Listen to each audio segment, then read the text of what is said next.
the time to spend an evening with me.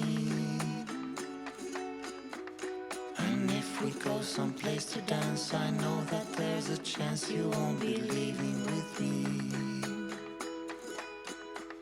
Then afterwards we drop into a quiet little place and have a drink or two. And then I go and spoil it all by saying something stupid like I love you. I can see it in your eyes that you despise the same old lines you heard the night before. And though it's just a line to you, for me it's true and never seemed so right before. I practice every day to find some clever lines to say to make the meaning come through. But then I think I'll wait until the evening gets late and I'm alone with you.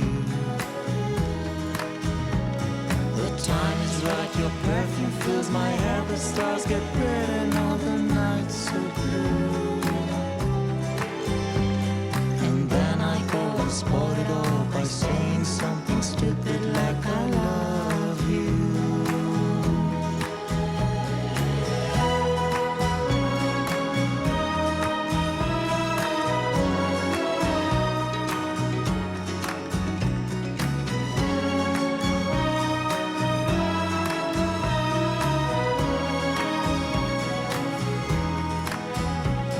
The time is right, your perfume fills my hair, the stars get red and all the nights so blue. And then I go and spoil it all by saying something stupid like I love you.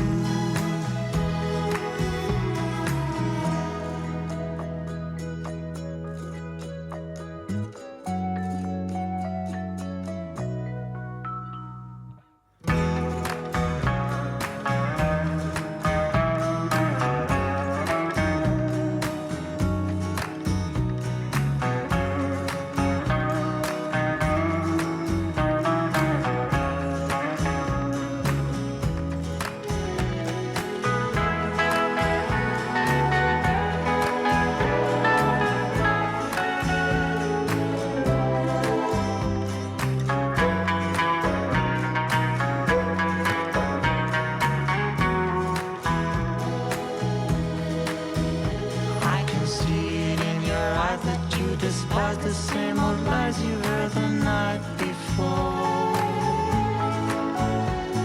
And though it's just a line to you, for me it's true and never seemed so right before. I practice every day to find some clever lines to say to make the meaning come through. But then I think I'll wait until the evening gets late and I'm alone with you.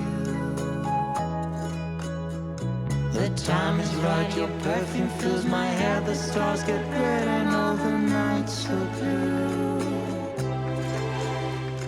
And then I go and spoil it all by saying something stupid like I love you. I love you. I love you. I love you.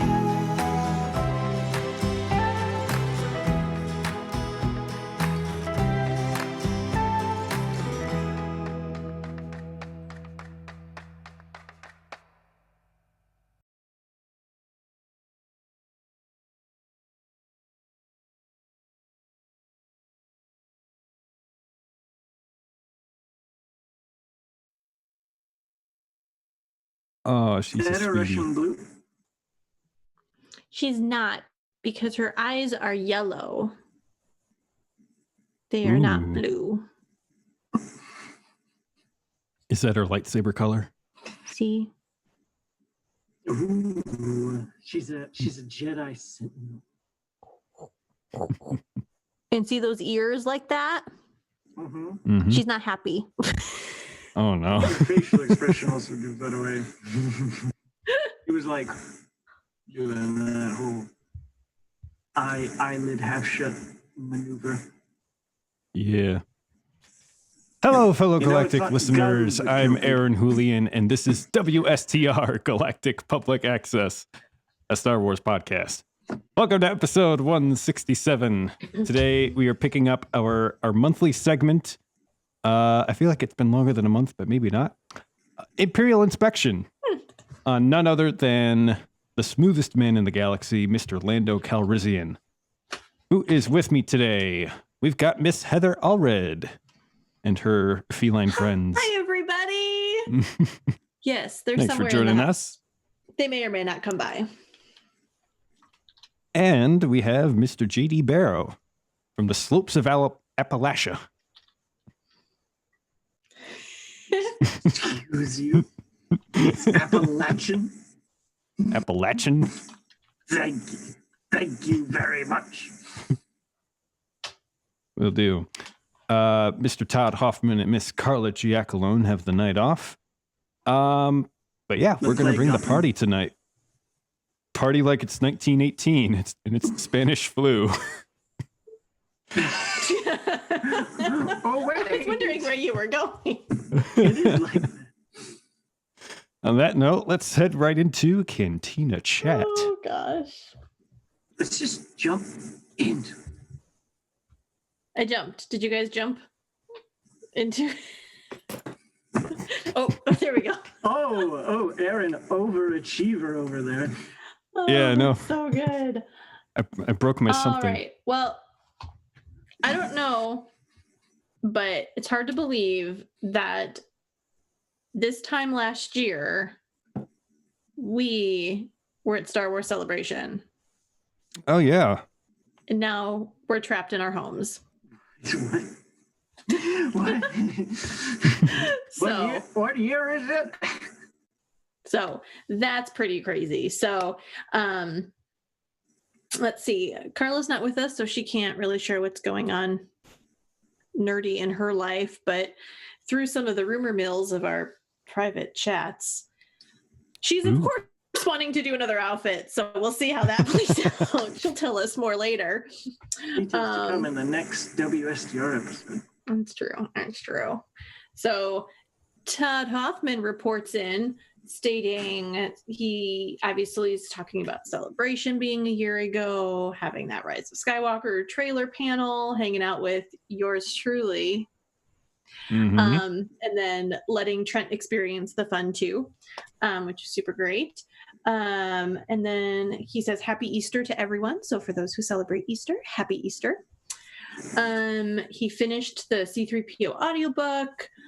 He rented Trolls World Tour, which is a thing, I guess. Is that He's a game? He's got kids. It's a movie. Oh, Okay. It's a the movie sequel about to The movie trolls. Trolls. For some reason, my mind went to like a monster truck game, and I don't know why. So there you go. Oh my Mm. goodness. So JD Barrow, what the heck's been up with you? Well, there's the plague, obviously, so Totally. that's been fun. Lots of sitting in my house, trying to find motivation to do schoolwork, and then just slipping through my hand like so many star systems that I try to hold on to. I've been continuing working on my Star Wars fic. That's actually been coming along pretty swimmingly, actually, which is fun. I've been keeping up with Season 7 Clone Wars, and I already said this to you guys, but to our fabulous-looking audience, you know who you are. It's so slow. Oh, 8 no. episodes in, 2 arcs. Oh, the season is so slow. It's so slow. And then there was something else. Some other Star Wars related something was going on in my life. I don't know. Maybe it will Okay. come back to me and I'll randomly Right. burst out. But Our pretty RPG much- game. Right.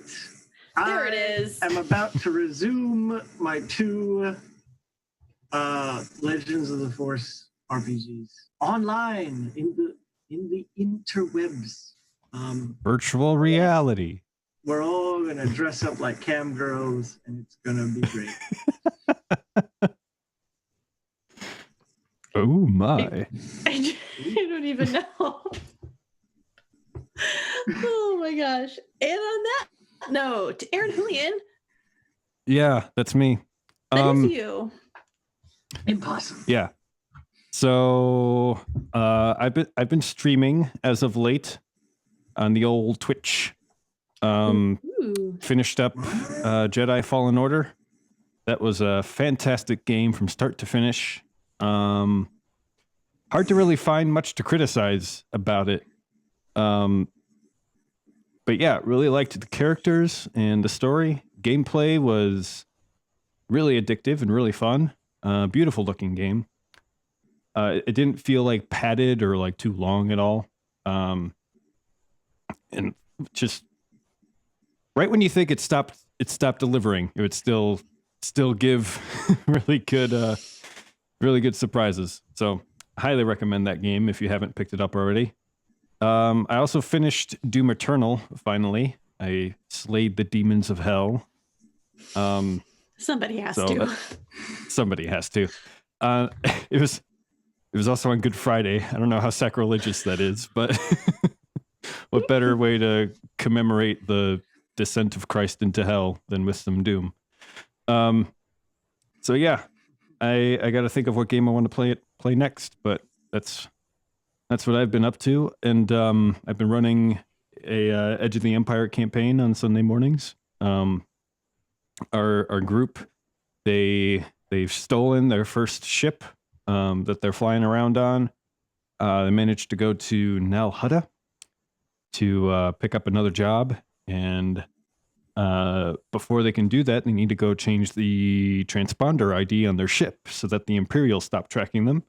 And to do that, they need to do somebody a favor, which could put them in harm's way. So we will see how that plays out. But yeah, that's what I've been up to. Nice. One last thing. Waiting on my Trump bucks to arrive, and once they finally do, I've been scheming on updating my PC a bit. I built it in like 2015 or 2014. I can't quite remember. But anyway, it's getting a bit old, and I'm in this weird situation where I can't upgrade like one part of it without upgrading like 4 other parts, like all simultaneously. So I planned it out. Should be able to cover it with the extra money coming in, but I get to write it off as a business expense, and it'll future-proof it for a long time. So Nice. I'm happy about that. That's very cool. Well, for those who are interested in knowing, yeah. So I watched the Star Wars episode of Lego Masters, and it was fantastic. They had 3 of my favorite droids, R2, C-3PO, and BB-8 on the episode, so that was a blast. They had to make droids, and then they recreated scenes from the films. So there was the Hoth scene with the AT-ATs, the Endor, and the Battle of Crate. So that was super fun. So I'm sure if you YouTube or Google, you can check out what was created. I also watched Frozen 2 for the first time on Disney Plus. I enjoyed it. Had some laugh out loud moments. I take it you like the first one? I did. I still don't, and I probably never will understand the hype around the first Frozen movie. Okay. I don't. It's not my favorite Disney flick. Shockingly, or unshockingly, I guess. Tangled is actually my favorite, more modern Disney flick. That's a good choice. I liked it more than Frozen. Yeah. So I mean that could be a whole separate episode of the ranking of which Disney flicks I'm Across good with. the universe. Across all Disney movies, we'll rank them. Yeah. So, but I think what was, because I also really loved like the second Incredibles, which was surprising because I loved the first one. So it was really nice that the second Frozen brought a lot to the table outside of the first one as well. So there's that. Very I cool. did watch Vice Admiral Holdo in Little Women, but a very different role for her. With Laura Dern. A little bit of Only a small, little bit. Just her hair was not purple, so I hardly recognized her. How can we take her seriously as a female protagonist? Which was great. And then I watched Rise of Skywalker because I got my DVD in the mail. So what did you think about it? You know what? I really enjoyed it. Shockingly, it was only my second time seeing it. But I just dig Star Wars. I just dig the storytelling. There's just, but this is how I felt too about The Last Jedi and The Force Awakens. They might not be great stories in their entirety, and they might not have some of the same nuances as like the original trilogy. And of course, the prequel trilogy is just a whole other conversation, but there's just these really beautiful nuggets in there. And so if you can just get yourself from nugget to nugget to nugget, it's a real good, they're good flicks, man. That's my personal opinion, sorry. So are you saying suffer through to get to the good parts and you might have a good No, time? I'm not saying that. There's no suffering. I think those nuggets, they just make all of it really good. You know, just that moment, and I know I've said this to you guys in our little chat, but that moment when Rey passes the lightsaber to Kylo in the battle, you know, and he's all like, all right, I think that's fun. And, Yeah. you know, I don't know, whatever. I'm such a nerd. It's fine. I think Dio's great. I don't know why we don't. I mean, come on. Just the point when Rey goes to like pet him and he's like, no, thank you. I'm like, okay. Poor droid. I'm done. And then I've been doing some amigurumi crocheting projects. So. Amigu what now? Amigurumi. It's Japanese for small playthings. And they're my little crochet characters that I make. Excellent. So. Excellent. Excellent. Hey. Well, JD. Since you're so quick on the draw, why don't you pay our bills for us, please? All right, let's pay some bills. It's not easy living with your life and having to pay for stuff. But you know what? You might have some extra cash floating around. So why not spend it on something that's not really worth anything? Speaking of not worth much, you've got all of our social media stuffs except myself. You can find Heather at Hawk Awesome on Twitter, or Hawk_Awesome on Instagram, or Heathers_Holocron also on Instagram. You can find Carla at Carla M. Marie. At IG/Twitter. You can find Todd at Tizod on Instagram and Twitter. I'm sure you can figure out how many Z's there are in that. And you can find Aaron at Aaron Julian/egg on Instagram. Or you can find WSTR Galactic Public Access at WSTR Media. And you can, if you want to find me, you can go crawl into a hole, and once you found despair, I'm your neighbor. You can email us at mailbox@wstr.com. You can leave us a voicemail at 630-557-WSTR. That's 630-557-9787. We want to hear from you because we're super lonely, and the sound of other people's voices makes us feel good inside.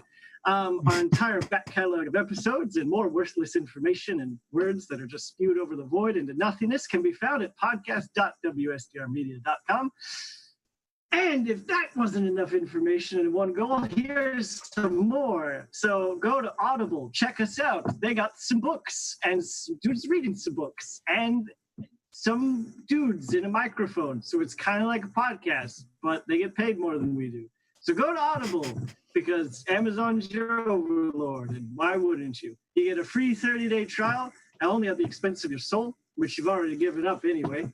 And all kinds of Audible originals. And if you go in and you use our link, audibletrial.com/WSTR, you can scam Amazon back just as a little and you can get your free book and original and then just keep it forever. And we get some money. Please support us. We're all poor.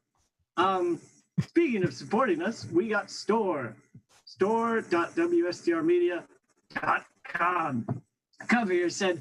Cover yourself head to toe in merch for no real reason other than it looks cooler than all that Supreme stuff. And you were going to spend $200 on that anyway, you sheeple. So why not spend less and have more fun doing it?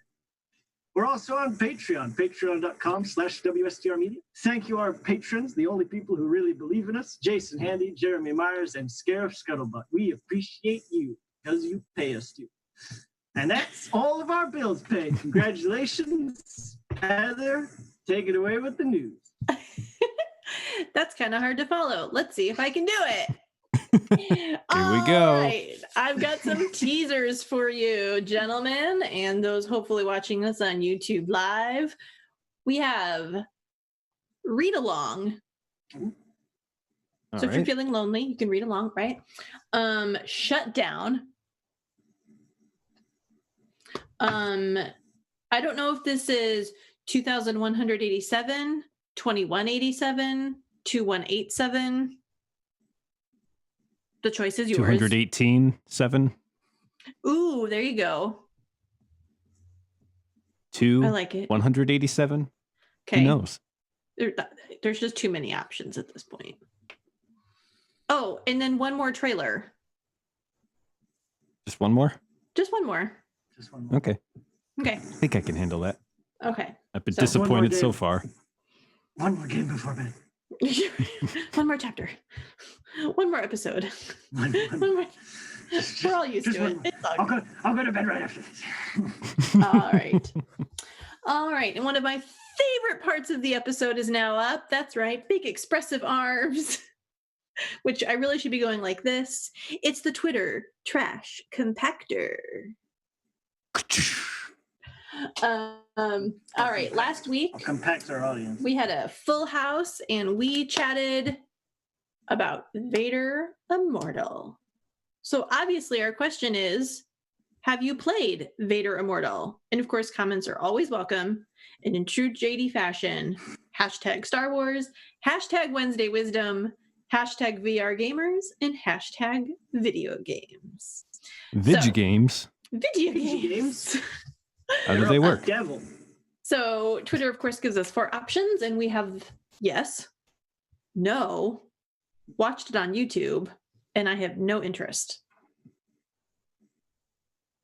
So, gentlemen, what are your votes?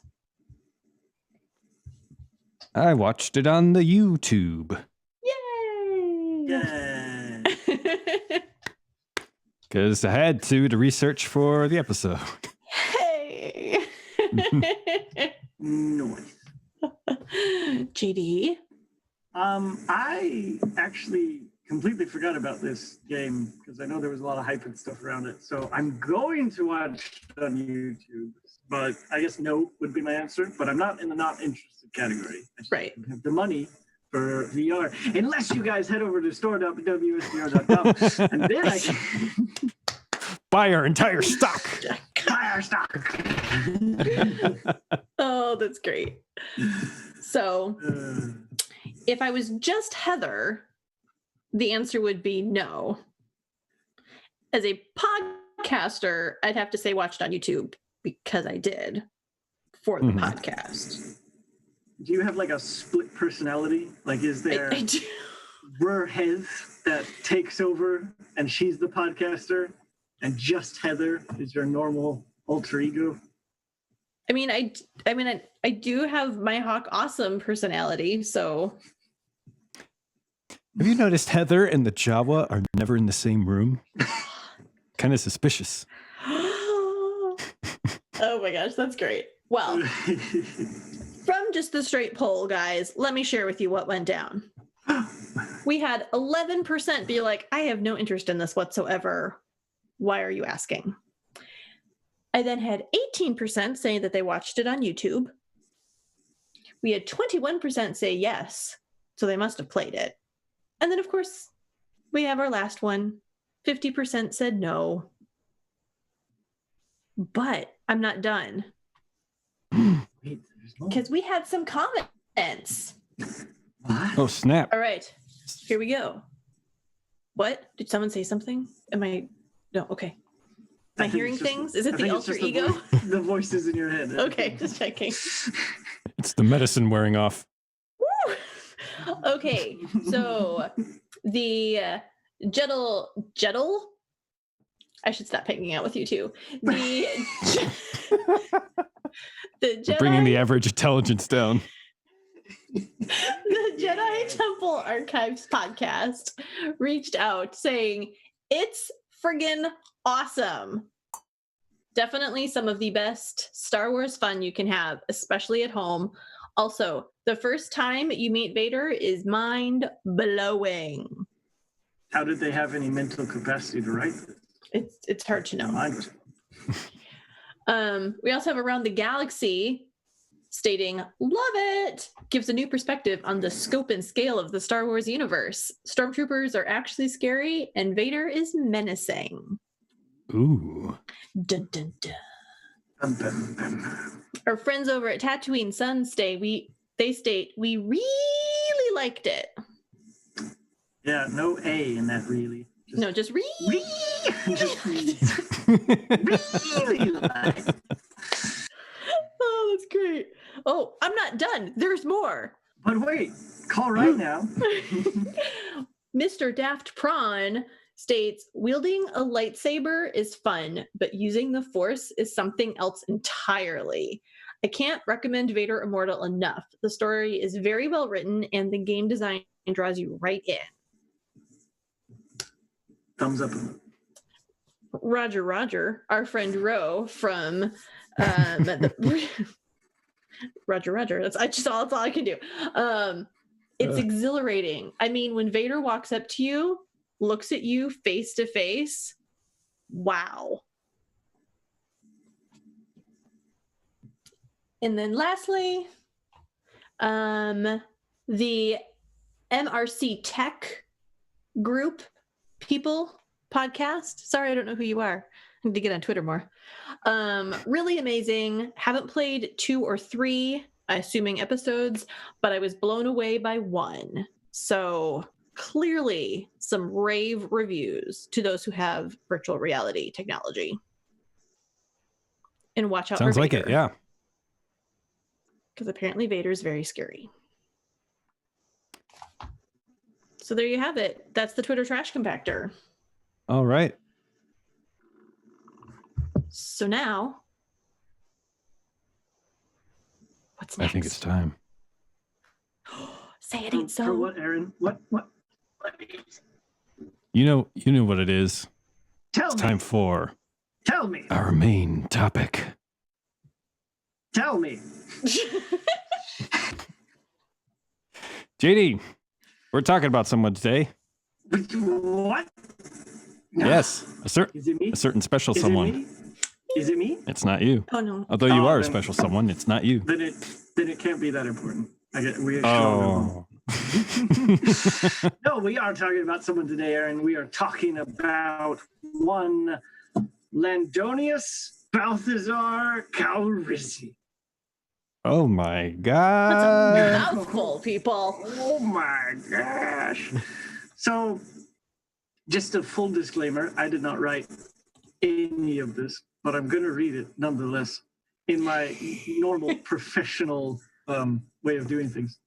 So, we are all hashtag stay at home, capital S, capital A, capital H. Period. If you want to follow along with us as we are all hashtag stay at home, you can go to this link, https://starwars.fandom.com/Lando_Balthazar_Calrissian. No period at the end of that.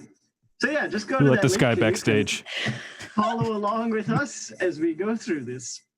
So, Landonus Balthazar Calrissian, simply known as Lando, in quotes, comma, was a human male smuggler, no commas there, even though we definitely needed them, and gambler, and card player, who became Baron Administrator of Cloud City, and later a general in the Rebel Alliance. He was born approximately 43 BBY on the planet of Socorro, I guess is how you pronounce it. Socorro. For those of you, normal people out there in the world who don't have an unhealthy obsession with Star Wars, BBY is before the Battle of Yavin. And it's how pretty much everything is dated in Star Wars, which is really annoying when you're trying to write something about Star Wars because their dating systems don't actually exist. Anyway, let's go in release order. So he first appeared in The Empire Strikes Back. True. A classic film, probably the worst of all the Star Wars films, obviously. Then he showed up in Return of the Jedi. Probably one of the most highly rated and loved Star Wars. What's up, Aaron? I'm saying that he did. Yeah. Then he showed up in Rebels, the show that everyone cared about and loved and was received unanimously with praise all across the interwebs. And then he showed up in Solo, again, much to financial and critical success. And then finally, he showed up in The Rise of Skywalker, probably the most beloved Star Wars movie to date. So a great track record for him. No stumbles, no falls, no bad appearances. And today, we're going to be asking ourselves these questions. Why was he a threat to the Empire? What can we learn from Lando? The good, the bad, the devilishly handsome chocolate skin that I think about in my dreams. And do you think it's weird that we have another legacy? JD is here, yes. Not mourning his friends? Question mark. All of this and more in our main topic. Oh, wow. That was impressive. There's a lot to unpack there.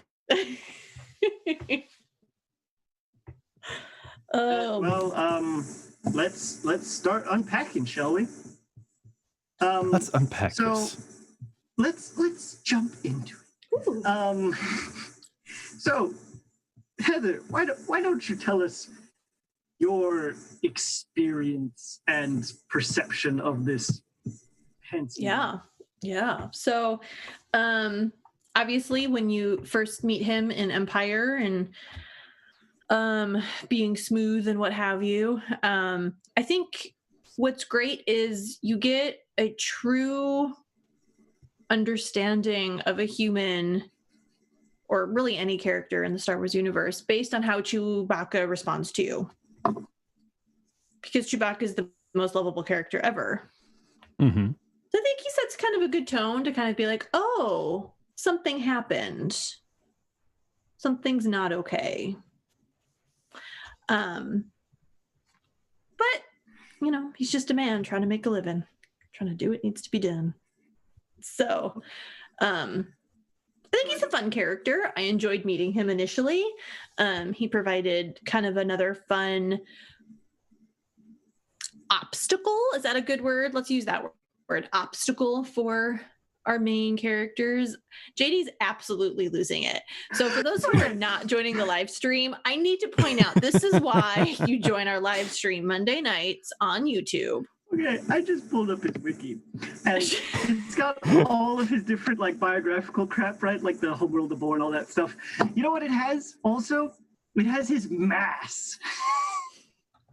His mass, ladies and gentlemen, His canonical mass. Not weight. Not his mass. Oh my goodness. So I'm sorry. I was trying not to laugh when I Bunch of saw that. nerds And out then there. and then when Heather was like an obstacle for them to overcome. It's just like this giant roadblock, like stretched over it. They have to get it. I thought something in your brain broke for a second, but Still who may are the have. nerds? Who are the nerds who know his mass? And what's also kind of horrible about this is that his updated picture on the wiki is like his old kind of chubby self. Not like his young, no. super athletic. Oh Like they're no. just calling the guy fat, and he's just smiling away at it. Okay. All right. Well, yeah. It's Ugh. hard. It's hard to be a smuggler and, have a healthy diet. I'm sure he only has like drive-throughs and things. He's always on the run. It's like 60 years of hard living. They'll do that to you. Too many space Dunkin' Donuts. Oh. Space McDonald's drive-through. Pulling up in the Millennium Falcon. Yeah, I'll get a space quarter pounder. I'll get a space number 5 and a space number 3. A few too many space vodka Gimlis. I don't even know what I was talking about anymore. I'm so sorry. It's fine. It was just, I couldn't ignore it anymore. It's like I can't interrupt her. She's talking. Oh no. I got worried. I was like, am I saying something wrong? Like, am I getting it all wrong? Am I offending him in some way? You were talking about Chewbacca and how he reacts to people and how he's kind of yeah. like a cat. Like if a cat accepts you, like you get to Then stay you're here. in? Yeah, totally. Yeah. Totally. And so how did Chewie react to Lando? If my memory serves correctly, it wasn't the happiest of greetings. It Mm, was. There was a little bit of a whoa, big guy. yeah, a little off-putting.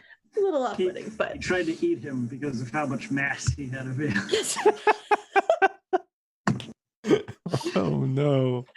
Oh, I mean- it's bad. It's bad. Tangent. Does that disturb anyone else that Chewbacca's like, earliest chronological, well, not earliest chronological appearance, but one of his earliest chronological appearances, he's trying to eat Han? Yeah, it's a wee bit concerning. Yeah, I Just a guess little bit. just too much fat on them Lando bones. Wasn't interested. Oh my gosh. But here's what's interesting for me about Lando. And I might be the only person living on this island, and I'm good with that. I don't know that I truly appreciated original Lando until after watching new Lando in Solo. How do you mean? So there was something about the Lando representation in Solo. This young kid, right? Probably just out of like college kind of a thing, who thinks he, Space college. space college, who just, wow, this is going to be bad. Okay. If I thought I already lost my Star Wars card earlier, here we go. So he reminds me of Logan from Gilmore Girls. For those who've seen Gilmore Girls, Aaron's nodding. He's picking up what I'm putting tracking down. with you. Yeah. He's this. I'm reading your mail.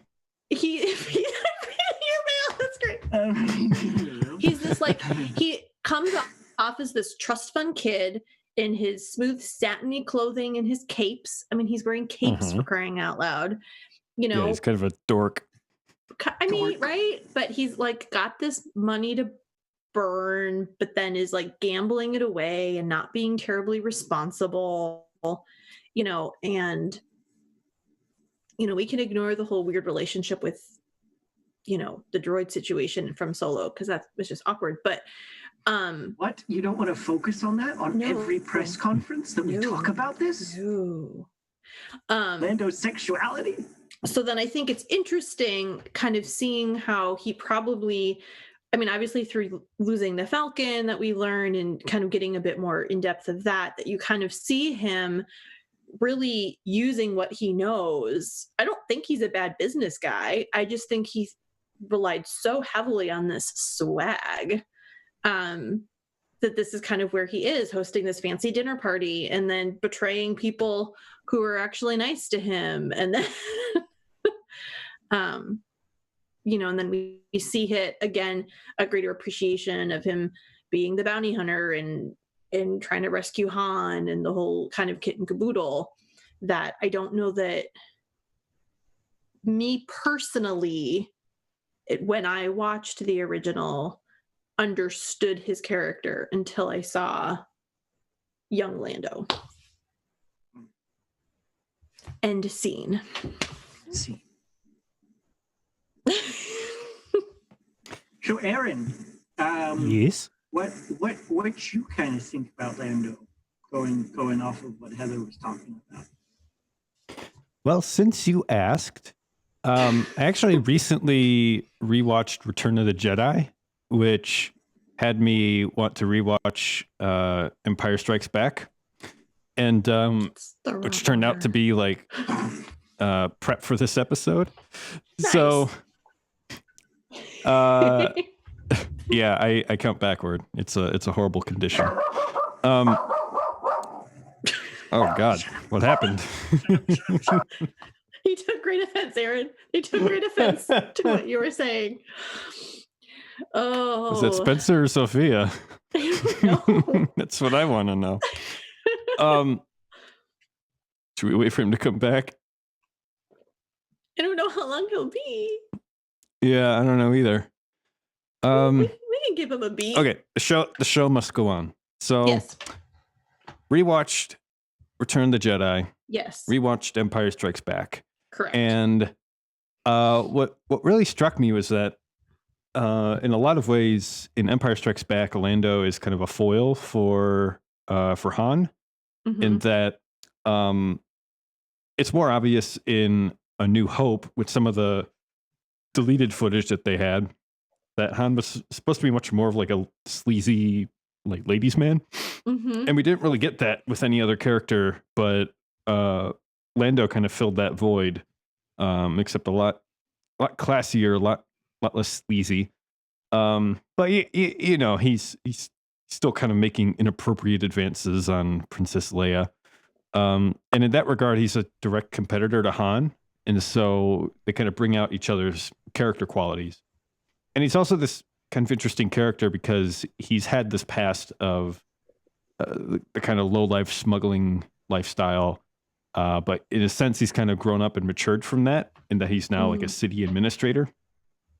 And so he presents almost kind of like a alternative future for Han if he sticks around and helps the rebellion. This is a possible future for him. He could kind of clean up and settle down a bit. So very interesting character in Empire Strikes Back. And let's just be honest here, with George Lucas making Star Wars, he's this rich white kid from California. And his previous movies had been about rich white kids from California racing cars that their parents bought them with American graffiti. And so he's kind of just making what he knows. And there's no black people in A New Hope. That's somebody somewhere was like, isn't this weird? And so in Empire, you start seeing black people show up. And then Return of the Jedi, you have like a whole mix of different races, and it's all cool. So it's tempting to kind of write off Lando as kind of like an inclusion thing. but for the reasons that I laid out, that doesn't really make sense. But then we get to Return of the Jedi, and they kind of don't have anything for him to do. Same thing with Han. And so they're like, we'll just make them generals. That works, right? And so we have Lando flying the Millennium Falcon in the last battle, which to me kind of feels out of place. Like that should have been Han flying it. And I think what might have been their original plan was to have Han die in the final battle, and he'd basically be flying the Falcon, blowing up the Death Star, and it would blow up and he wouldn't make it out. I think that was one of their original plans, but then they're like, we got Ewoks now. He could just live. And so then they switched it to Lando flying it and also living. Or action figures. Yes, exactly. So yeah, in Return of the Jedi, he just feels out of place. And it's especially obvious in the Jabba the Hutt sequence in the whole palace, where I don't know if just nobody was talking to anybody else during that time. I don't know what their plan was, but he like infiltrates Jabba's palace ahead of time. Yes, we do. And so he infiltrates.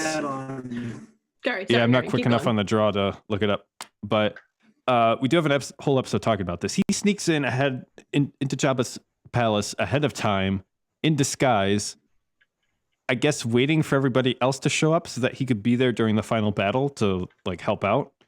And this is kind of symptomatic of the whole writing structure of Return of the Jedi. It's like everybody's friends with everybody else and everybody needs to be there.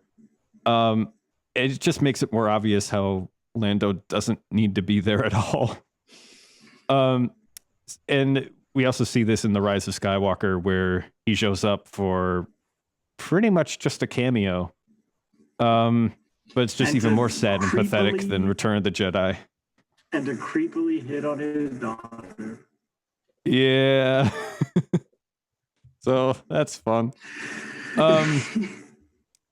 But yeah, Solo, we get a bit more fleshed out with his character, as far as, you know, kind of who he is before being this kind of, I guess, statesman.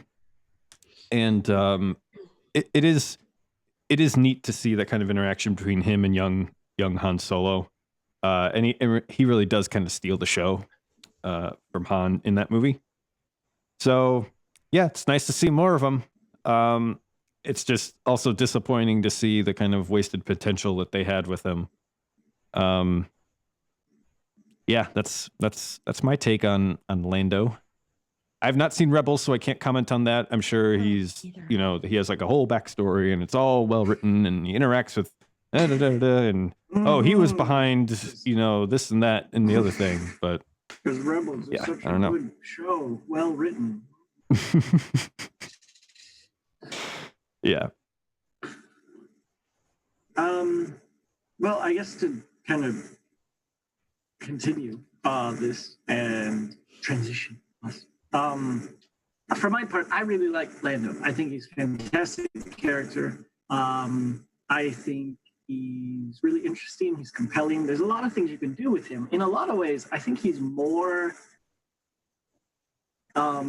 He has more potential of a character than even somebody like Han Solo, because he has a bit more dimensionality to him, and I think one of the ways in which that comes across is that he's willing to betray people. Yes, even if he doesn't like it, he's willing to do that. He has a plan to try and rescue everybody. Like from the very beginning, you get a sense that he's trying to fight the Empire. Once you know that he's, breaking everybody out. But he's willing to do that. And he's willing to make these kind of shadier deals. And he's willing to do a little bit more. And he's got less of that heart of gold that Han Solo has. That kind of encapsulates most of Han Solo's character. So I think he is a good foil to Solo. I think he's kind of a real shame. I've said this before, that episodes 7 through 9, if there's one phrase to describe them, it's wasted potential. All of these great possible setups and storylines and characters and dynamics, just a lot of continually wasted potential over and over and over. And I think Lando is kind of the first example of that as a Star Wars character. Because he's written extremely well in episode 5. He has a really fun dynamic. He's an interesting character. He kind of steals the show in 5 for the back half of 5. When he shows up, you're like, ooh, who's this new guy? What's he up to? He's way more dynamic and energetic and interesting than everybody else around him. And he's really fun. He's really, really well written and really well used. And in episode 6, kind of like what Aaron's saying, he's just constantly put in places to like remind us about him. But we don't get that same effect and that same charm. And I get episode 6 had a lot to cram in and a lot to finish and wrap up.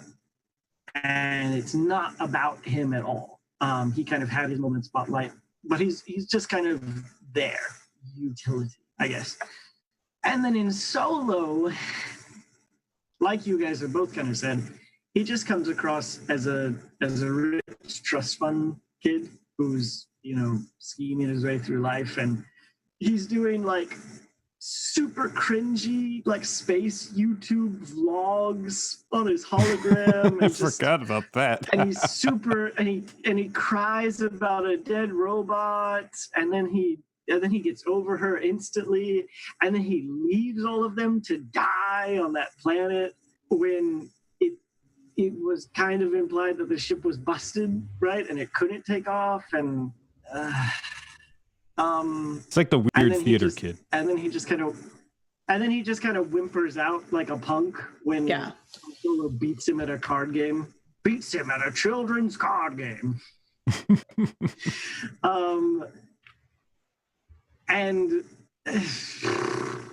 But that's what makes him so much more interesting when you rewatch then the original trilogy. Yeah, in a sense. But I think they could have done a lot more with Lando in Solo. And I think if they'd steered him away from like, ooh, he's the comic relief, and had actually like made him kind of what they tried to do with young Han. They tried to make him an establishment to his character. Because let's be honest, if somebody actually asked you, you know, to trace how young Lando becomes older Lando, you'd have no idea. And it's only plausible that they're the same characters because of how much time has passed. That's the only way that your mind's like, okay, I'll just give it. But if it was like any less amount of time, if it was like 5 years apart, you'd be like, nah, there's no way this rich, spoiled kid transitioned to the super cool, steal the show, you know, swag master. There's just no way. So I feel bad for Lando because I feel like he is a character in Star Wars that ever since he showed up, he's been popular and people have liked him. But the writers since then have never really known how to recapture that, I guess.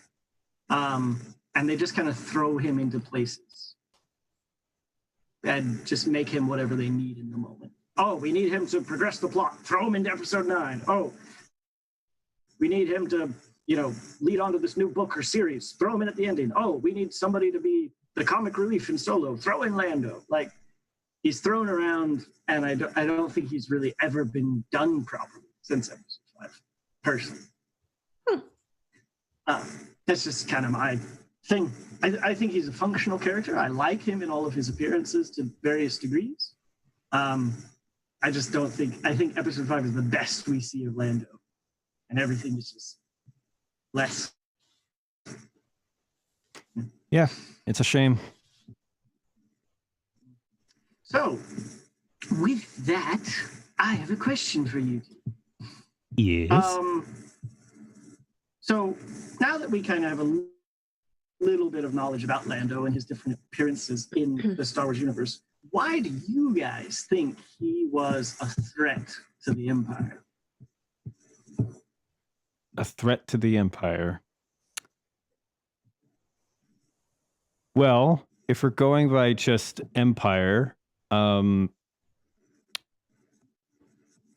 in that story, he was just a means to an end. Like Vader needed to capture these people.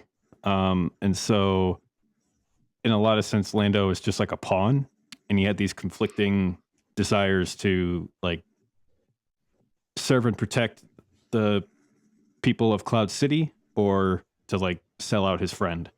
And so he tried to basically minimize the damage all across the board, and it just blew up in his face. So given that, and that he helped, he eventually decided to just help his friends. That solidified things where he had turned his back on the Empire, and so he was basically a marked man from that point. And then we have him, against the Empire. But in like Return of the Jedi and onwards, it was a lot more like he's doing a favor and helping out his friends rather than doing it out of any kind of personal gain to himself, which, yeah, I don't know if it really matches his character or not, because he always seemed like the kind of guy to try to appear like the good guy, but also get out ahead personally if possible.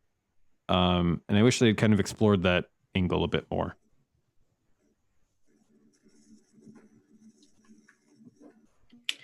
It almost feels like the Empire is an inconvenience to his life. Like, I'm living my life. I've got my swanky dinner parties.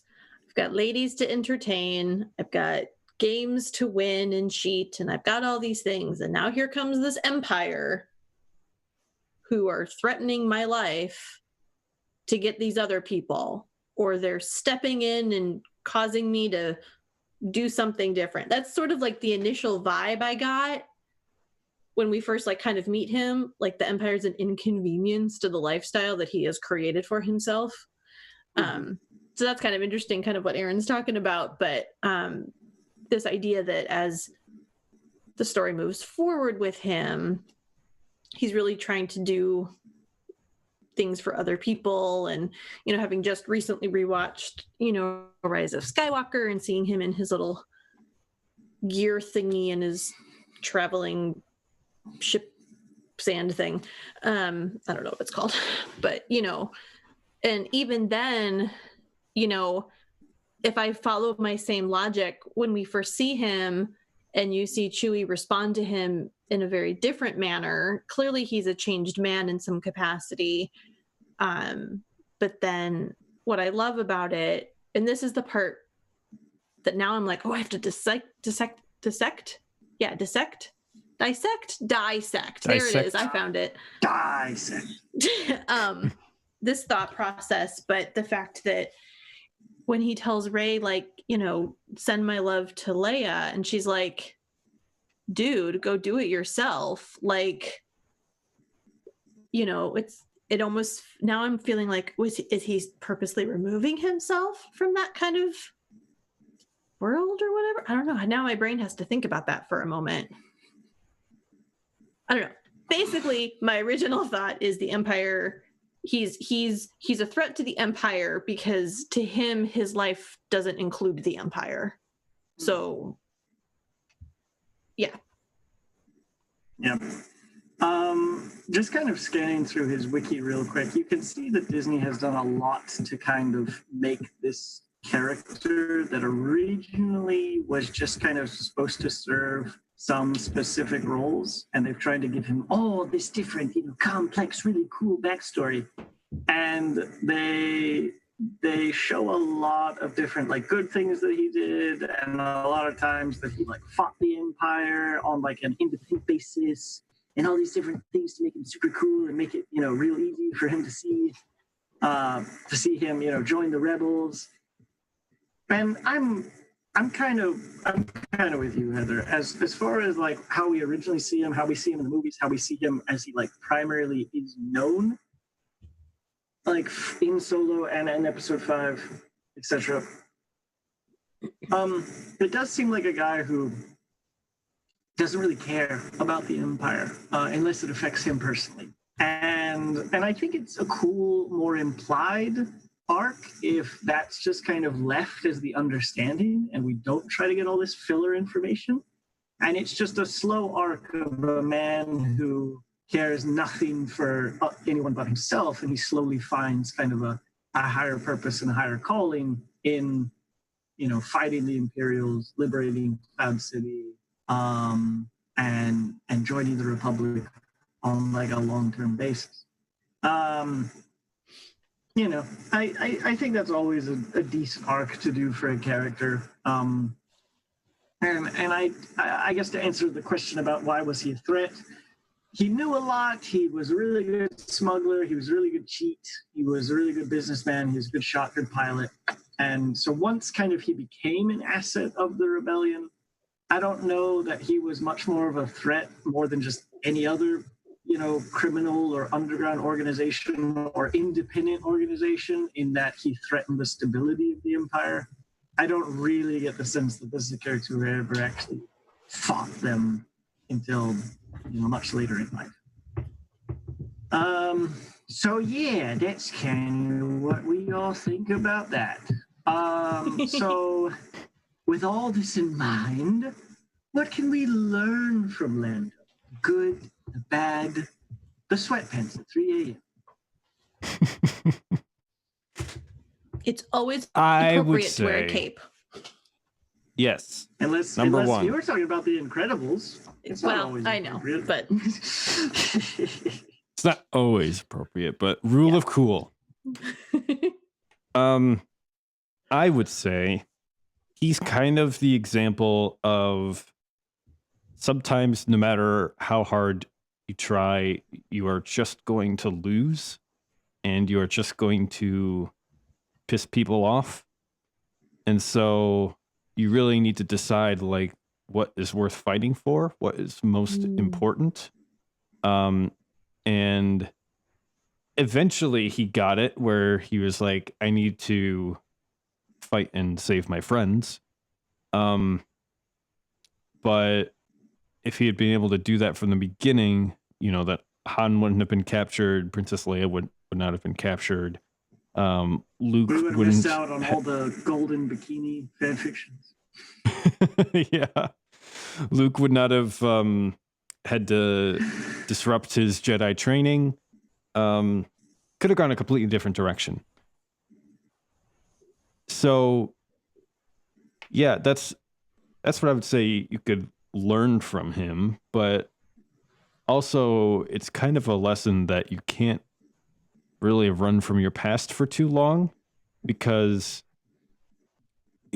Han kind of shows up and disrupts this whole comfy, cozy lifestyle that Lando had found himself in, and it's because he owed Han a favor and he had to hide him out, and that kind of lifestyle is exciting and it's very fruitful for adventure, but it's incompatible with the kind of like settled down lifestyle that he had found himself in. And so your choices, including the people that you associate yourself with, they have consequences, and that can show up in a lot of different ways that you could never account for. So you've got to be really careful who you hang out with and what choices you make. That can always come back to bite you, as JD has proven as in DMing his RPG games. What? I would never. Never. Consequences? Never. I don't know what you're talking about. So Heather, what did you learn from the story of Lando, Balthazar, Calrissian? I mean, I guess parts of this echo what Aaron was talking about, but I would definitely say that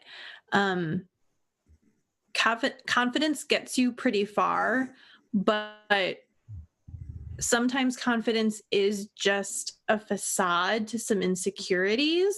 And so when you're met with the challenge of those insecurities, that's when everything kind of goes wrong, or you have to stop and look back, and at some point you do have to face your past, as kind of Aaron was mentioning. So I was definitely going to bring that up, because that whole smooth talking kind of nature, you know, was only going to get him so far in life before he had to do some hard realities of things. But at the same time, because I think both your weaknesses are your positives, I do think we can learn from his confidence in himself that at some point he kind of he always knew who he was. I think the part that he didn't know was that he could be that with people in his life, like in a more genuine relationship, not just in that card game or that, single malt liquor thing or whatever. So I do applaud his confidence. I think that's great. And I would also applaud and learn from the fact that it's never too late to change course or to work hard or fight for people in your life, regardless of your history. So I feel like I'm talking out of both sides of my mouth a little bit here, but I think that's the fun of a character that is somewhat developed, but as JD kind of mentioned, not as developed as we'd like. So kind of finding that balance of him. Yeah. He's a complicated character. Indeed he is. And also just to kind of caveat my earlier statement about not being written well, I do think he is difficult to write. I think they nailed him in episode 5 slightly by accident. And I do think he's a complicated character. So I'll just put that out there. I'm not like bashing the fact that they didn't nail it every time. Just put that up. I would definitely agree with Hitler. I think his bad qualities are kind of also his good qualities. He's got a lot of confidence. He knows himself. He's sure about himself. He's like, let's go. And sometimes you just need that. Sometimes you just need to be like, you know what? Let's go. I can do this. Obviously, the lying, cheating, womanizing, pansexualness of that whole that is the proverbial milk chocolate and the otherwise delicious dark chocolate bar that you just do away with. I don't like milk chocolate.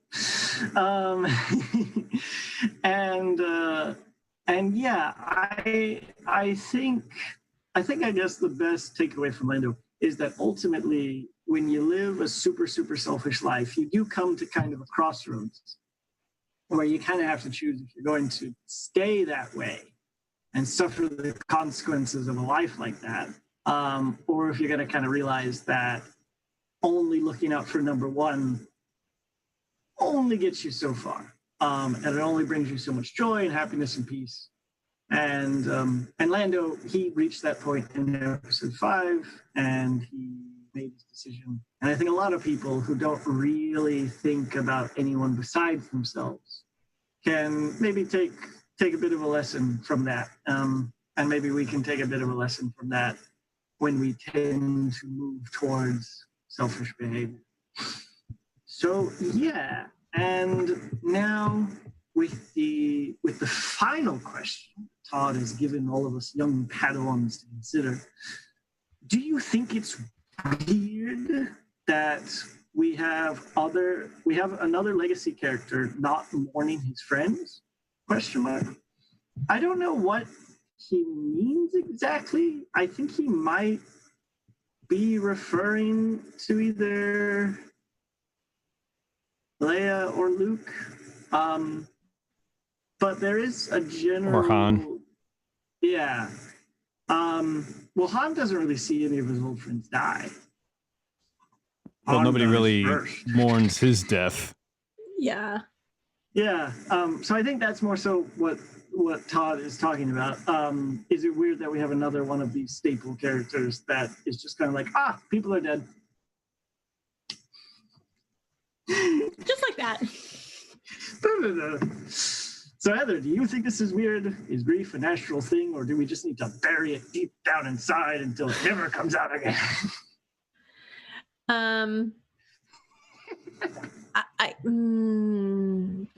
Okay. Think before speaking. Think before speaking. So for I'm gonna say that I don't think it's weird, and let me defend myself for all of those who are upset by the lack of Absolutely. it. Yes, it was shocking that after Han passes in Force Awakens, that we don't see a reaction from Luke. Although apparently there are deleted scenes that go into that. So it would seem odd then that there's not a reaction to Luke passing. But there's a part of me that says, but we do get that a little. We do get a reaction to Han passing. We do get a reaction to Luke passing because obviously Leia feels that through the Force. And then I don't believe Lando was given an opportunity in the film. If I'm truly just looking at the 2.5 hours they gave me, he wasn't given a chance at all to ask about Han or talk about Han or talk about Luke in any capacity. So I don't think it's weird because it wasn't a topic in any of the sequel trilogies, to be completely honest. I think the mourning was truly for the fandom as opposed to the characters themselves. I think we got jilted out of a proper mourning period. But I think they redeemed themselves with Han. And he has his little Force conversation with Ben. I think we get Leia, go with me on this, when Chewie gets the medal. Mm-hmm. And then I think we get Luke when he comes back as a Force ghost. I think that's the mourning for the fans, but I don't think it's weird from a character perspective.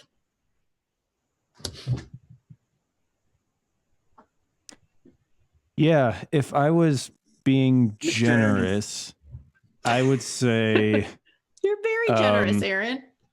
yeah, if I was being generous, I would say that with The Last Jedi and Rise of Skywalker, like there's a war going on, First Order's gonna like blast us out of oblivion. We don't have time to mourn. We got to keep moving. I think that's what they were going for. What we got instead was this kind of disjointed mess where you have characters being introduced at weird times and then killed off, just everybody apart from everybody else. And the end result is that you don't really have like a cohesive, like kind of like Return of the Jedi, like, hey, let's get the band back together for one last adventure. I think that's what we all wanted and kind of needed for The Force Awakens. Yeah. But we didn't get that. And so we didn't even have a band to begin with. I know. It's like everybody kind of, forgot everybody else existed. And so, and I even think even by Rise of Skywalker, there's a lot of characters who don't know, for example, that Luke is dead or that Han is dead, or that Princess Leia is dead. And so there's no closure. There's no, and it's weird. They treat it like it's really serious. Like when Han dies, like Rey just loses her mind, even though she just kind of met the guy. So she's reacting like the audience is reacting because we have a history with Han, but she really doesn't. She like met the dude earlier that morning. And so it's just this weird kind of disjointed mess. When what we really should have gotten was, at least with The Force Awakens, you don't have to kill off anybody necessarily. I mean, Harrison Ford wanted Han dead many times, so maybe him. But you should have at least just like had everybody together, have a cathartic last adventure, and then pass off the baton to the new generation. And instead, because they didn't plan it out, and they're like, they look up from their notes after The Last Jedi comes out, and they're like, oh, we haven't had Lando in yet, so we gotta shuffle him on stage so he can get his check.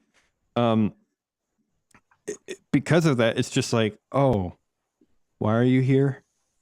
Why are they here? Are they just, oh, they're dead?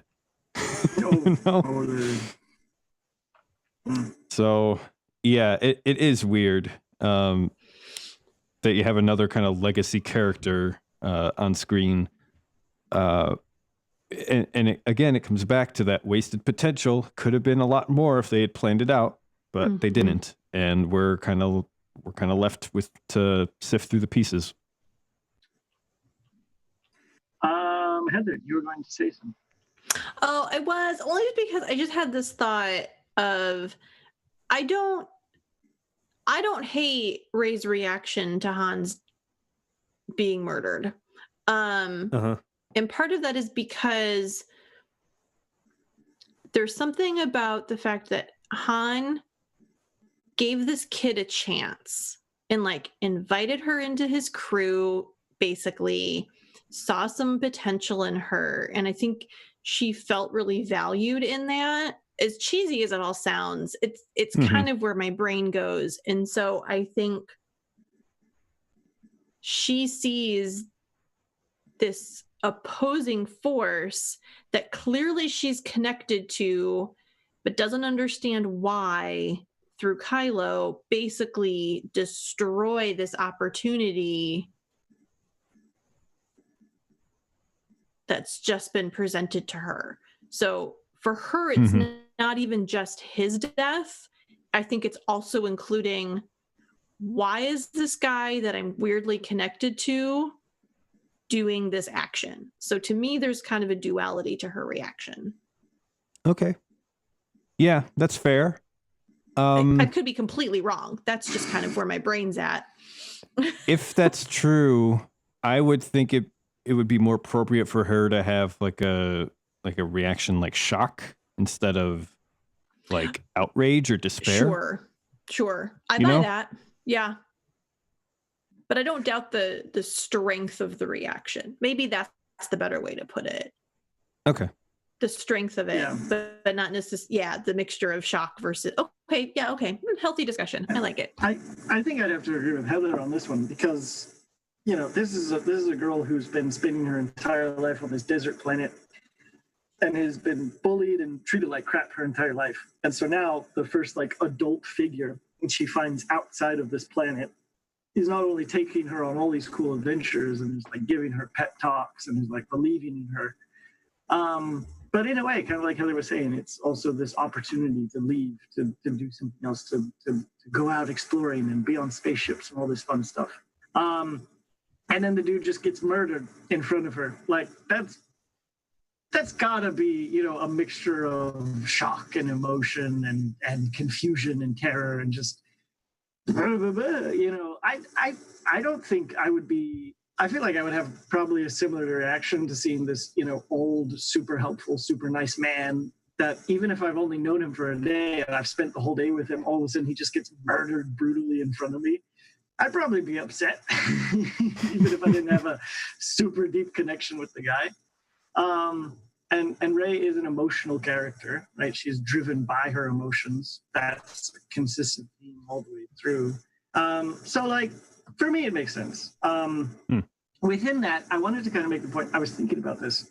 So the characters that are mourned, Han is mourned by Rey and Chewie a little bit, and semi mourned by Luke, and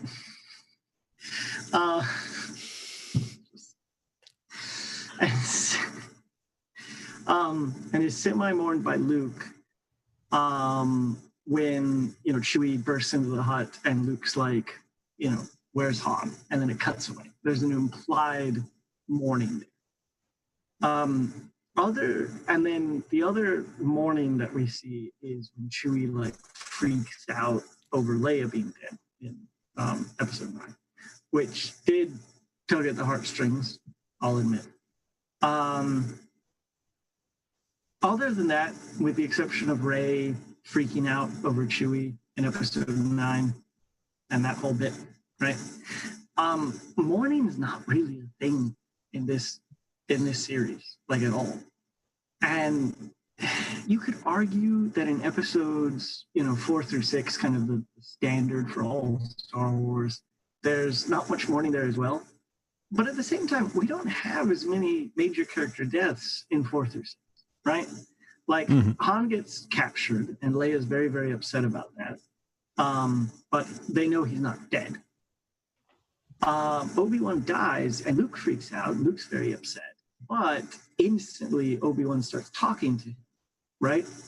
And so Luke kind of has this sense that Obi-Wan's not gone, but we still get a small little moment that on their way to Yavin 4, Luke and Leia sit down. Luke gets his blanket from Leia, and they just, he's like, he's gone. I can't believe it.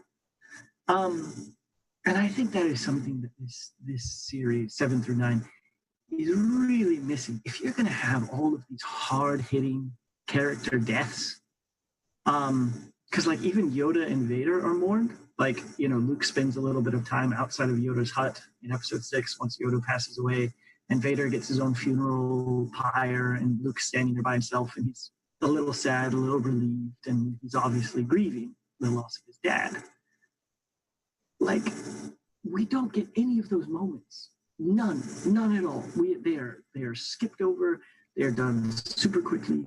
One no, one yell, one comment, one little pounding the ground with your Wookiee fist scene, and then phew, we're on to the next thing. And it's really aggravating, and it's really weird, and it just shows that all of these movies, I'm just going to say, all of these movies, 7 through 9, are written badly. Like, you can say what you want about the fun characters or the good acting or the amazing shots and cinematography in episode 8, and you can go on and on and on about all that stuff. These movies, maybe with the exception of 7, are written just objectively badly. They do not make a whole lot of sense. They have no cohesion between themselves. They have terrible pacing. So many plot issues that have been talked about over and over again. Things rewritten, things cut out, things put back together. Episode 9 tried to eat episode 8 out of all of existence. Just, these movies are fundamentally terribly written, with 7 probably being mediocrely written. That's the best you can say for these movies' scripts. And one of the ways we see this evidence is that there is no time for mourning, ever. Character dies, who cares? Move on. And there's, if you're gonna kill off the characters that we grew up with, the characters that we had a whole trilogy leading up to, and then a whole trilogy getting to know and falling in love with, if you're gonna spend a trilogy killing them, you should probably give me some time to process that. And you should probably acknowledge it in your character. Yeah, it's like the movies don't take themselves seriously enough to like just like let the audience feel something bad for a few moments. And like the classic defense is to be like, oh, these Star Wars movies are made for kids. Not the original trilogy. Like, like watch Return of the Jedi again. You have Luke, being fed to a Rancor, and it just like picks up one of the piggy men and eats him. And it's like, oh, this is really serious, and it takes itself seriously. And because of that, episode 4 with he chops that dude's arm off, and there's blood all on the ground. Oops. Fun for all the family. Yeah. It's like if nothing's taken seriously, then there's no time to mourn. There's no time to have characters in danger or have characters not get along with each other. You just gotta slide past that to the next thing. So this is interesting because in the prequels, we do get like funeral services for Qui-Gon and Padme. And Yes. Anakin's mom. And Anakin's mom, because Mhm. Anakin wanted to arrange. Whoa. Okay. Everything's fine. Cat's freaking out. So it's almost interesting in the sense of when the films were released and kind of age brackets and commitments to things that clearly there's no issue with death in the original trilogy. We've just met these characters. They're new, they're fresh, we love them. We then fast forward in time, literal time, and then go back in time film wise for the original trilogy. Dug myself out of that hole. And you know, we've got some now new characters, but they held enough weight in the overall storyline that deserved something. Is that because we as an audience are older and we can accept, and I'm putting accept in quotes to our fans not watching, death differently, or we're able to process that more maturely since we're an older audience? I'm totally making up crap here and trying to explain myself. That by the time, and again, those films, while still storytelling, it felt a little bit longer and breathier and felt like it had the opportunity to do so. Where then fast forward for everybody into the future, we make movies now that move. There's not time to process. There's not time for this. We've got to keep this story and that next battle and that cool cinematography shot happening. I disagree. I would disagree with that. Please, Because yeah. I mean, I don't know that I only- agree with what I'm saying. I'm just not only do you have amazing movies that are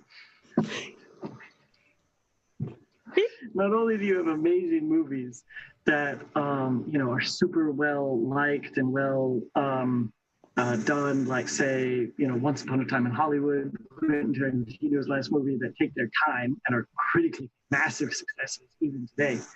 But you also have super mainstream media movies like all the Marvel movies, Infinity War and Endgame and Winter Soldier, and heck, even Thor Ragnarok, the most like spunky and out there and flavorful Marvel movie in recent history, took pauses, right? That's they true. took moments to pause and to settle, like when Odin dies in Thor Ragnarok, and when they're home. I forget what's the place name? What's the heavenly realm? I should know this. Isengard? Yeah. Asgard. Yeah. Asgard. Isengard. Who the Isengard. what? I don't know what I'm talking about. You're thinking of Isengard from Lord I of the was Rings. thinking of Isengard. That's Yeah. for you, Carla. All right. When it gets blown up, there's like a scene or two where they just sit, they watch it get blown up, and they're like, Mhm. that's crappy.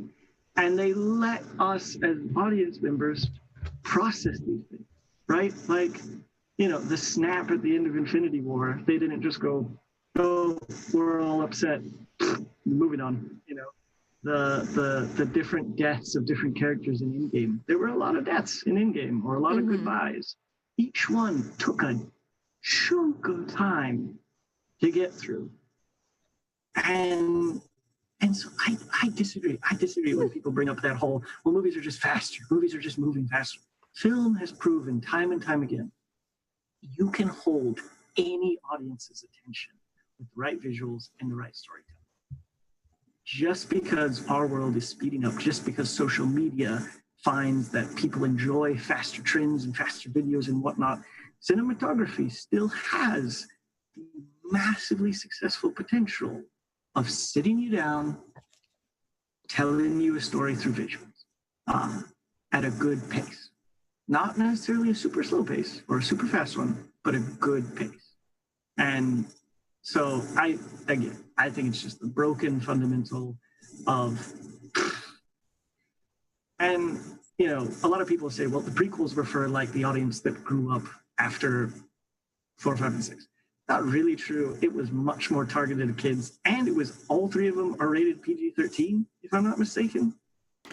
The first 2 are PG. Revenge of the Okay. Sith was the first PG-13. PG-13, and then 7 through 9 are all PG.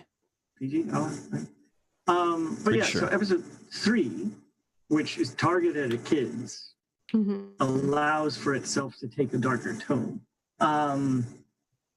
And yeah, so I think hopefully going forward with the success of things like The Mandalorian and like the Clone Wars, Disney will be like, you know what? We can slow down a bit. Not all of our audience is ADHD kids smoking Adderall all day. Smoking? You don't smoke Adderall, JD. If you're doing it right, you do. I was mistaken. The sequel trilogy is all PG-13. I was right. So, like, these aren't, even on the rating system, you're supposed to be 13 and over watching these films. Pretty sure you know what death is in your life. If you don't, you've had a very sheltered, very cozy experience. Which is not necessarily good. So, anyway, with all that mumble. Oh, wait, Heather? Oh, no, I was just all that. I was hand gesturing. Okay, I thought it was like, oh, please, sir, can I do raise my hand a lot. I need to be cautious of that. My bad. Yeah, so with all that mumble jumbo and everything out of the way, any closing thoughts on Lando, how he was portrayed, maybe what you'd like to see him in the future? You want to see more of that between Solo and Episode 5? You want to see him in more Rebel stuff? What's going on? I was going to say if there would be room to explore his character more in video games, but that's only if, EA would get its head out of its nether regions and actually, develop games for it and take a few risks. But the story of the sequel trilogy is one of not taking risks, or rather, I should say, Disney era Star Wars has been not taking risks. And it's a shame because, there's just nothing but wasted potential for Lando. He was awesome in Empire and had the roots to grow into an even more complex, more memorable character. But they just didn't take advantage of that, and that's a shame.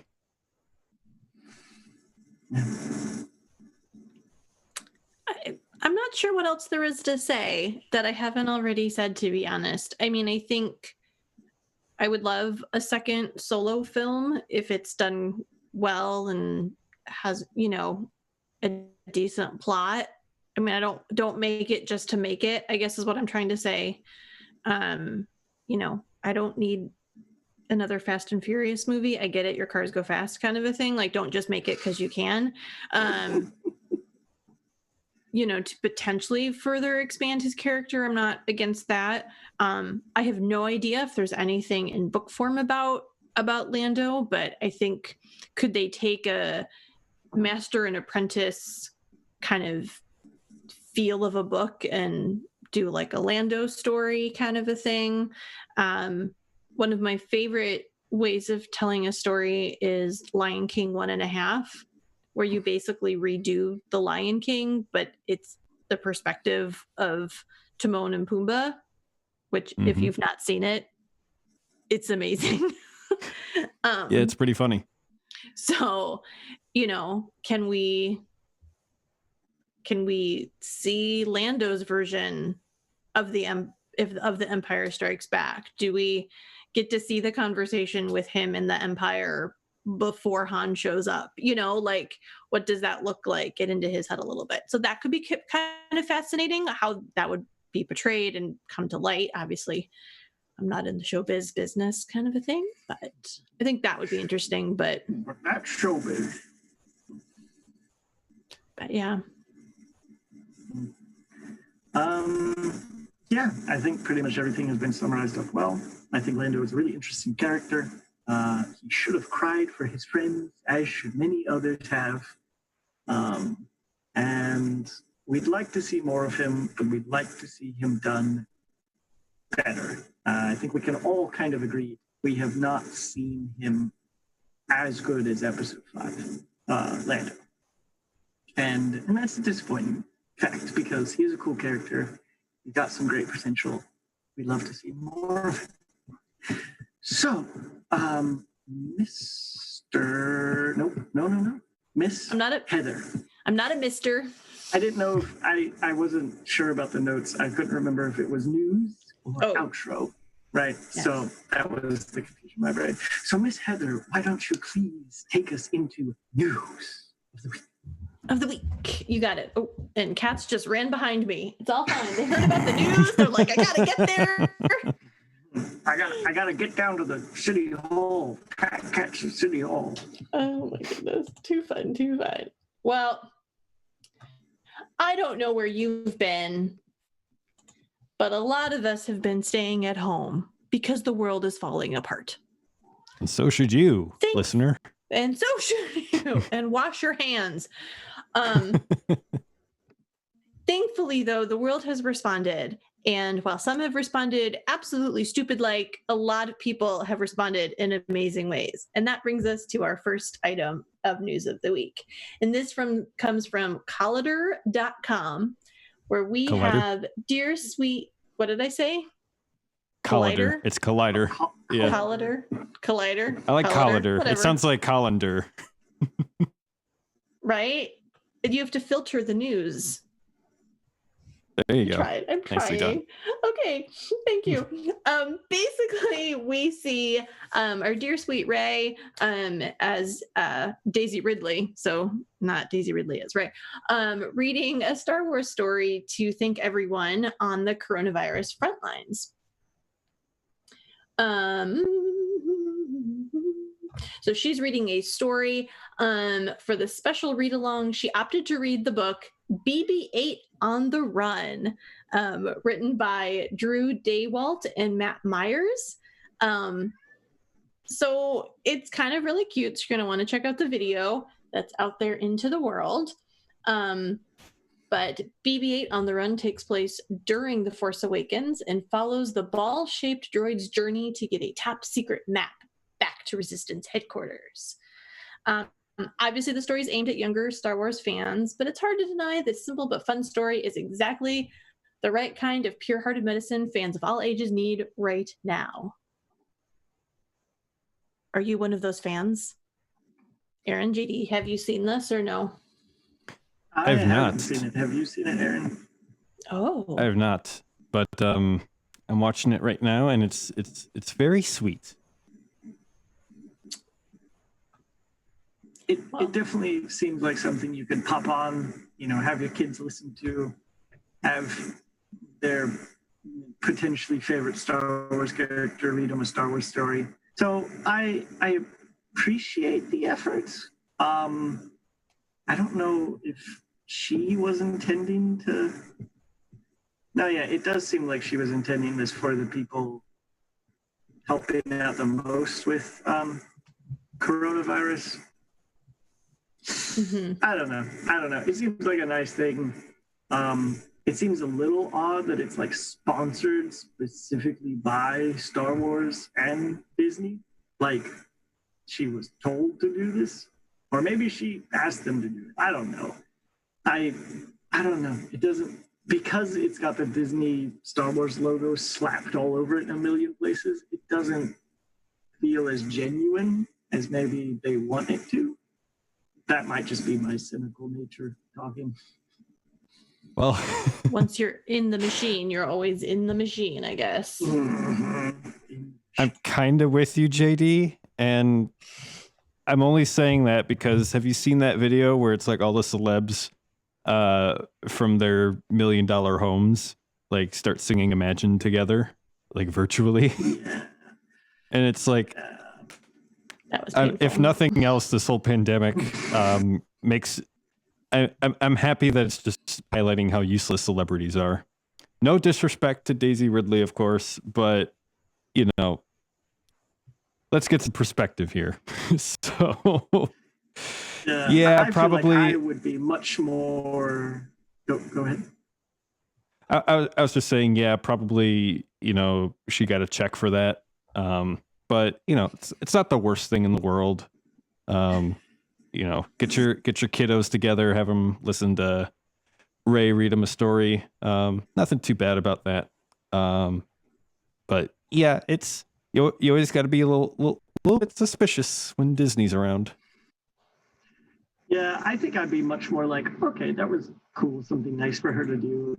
If it was just like her own Twitter or whatever, and she just posted this just because, but because it's not only got the Star Wars approved, verified Twitter account pushing this, and it's got this massive effing Disney logo just taking up the left quadrant of the screen. It really feels like corporate branding just in your face.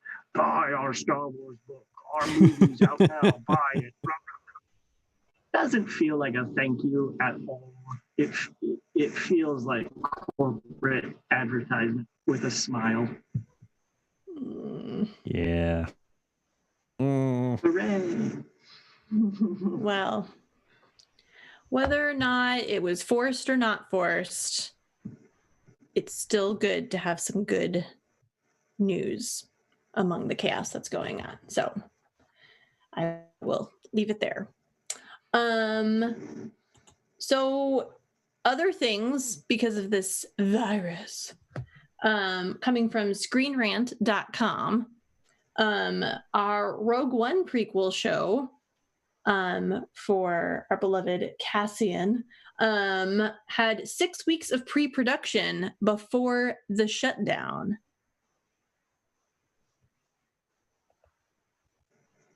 The Cassian Andor Disney Plus series had 6 weeks of pre-production under its belt before being shut down. Cassian, as we know, Diego Luna was one of the main characters in Rogue One, and he is one of the soldiers who made up the Rogue One squad to steal the Death Plans. So this little show called The Mandalorian has apparently taken the Star Wars spotlight. Baby Yoda has saved everything. There haven't been very many official updates about this Cassian spinoff series. Luna was confirmed to return when the series was announced, but last year was also revealed that my beloved Alan Tudyk would also return as K2SO. And the deleted characters from Rogue One could finally make their debut. Someone missed a typographical error in the Disney Plus series. Whoops! Oh, that's great. So the prequel was said to start filming in June, but due to script revisions, the filming start date had to be delayed. But work has since stopped altogether, but it's been revealed that several weeks worth of pre-production has already taken place. Gentlemen, are we going to get anything? Is this all just getting us more excited for letdowns for later? What are we thinking? Aaron's laughing.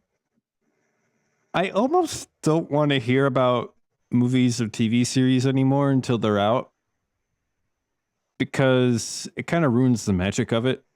Where totally, like, we already know that Mandalorian season 2 is coming in November, and I don't want to hear about every little thing that goes wrong along the way, because whether people intend to or not, that just steers your expectations for it in a different direction. And so it's like, yeah, we're a Star Wars podcast. We have a news of the week segment. We got to report on something. But I also almost kind of want to be in like ignorant bliss until something comes out, because then I could just be like happily surprised by it and be like, oh, cool, this is out. Let's take a look. Instead of, oh yeah, this had like a ton of production problems along the way and they changed directors halfway through and oh my God, Yep. Yeah. That's a good point. Yeah, I'm with you all the way on that, Aaron. To answer Heather's question, I do think we'll get the Cassian Andor thing. I think Disney has woken up to the fact that these, live action, high quality more seriously taken and well-written stories make them lots of money. So I do think we'll get Cassian Andor stuff. I am one of the kind of few Star Wars that I just flat out liked Rogue One. I understand there was problems and it wasn't perfect. And there's some legitimate complaints out there about it. But I think overall, especially with a film that was reshot and recut and reshuffled, it turned out really well. It had some excellent acting overall, not all the time, but overall. And it was fun and enjoyable. It felt like Star Wars. It made me happy to watch it. I did not walk away with 1,000 questions about, what about this? What about that? What the heck was this? Where did that come from?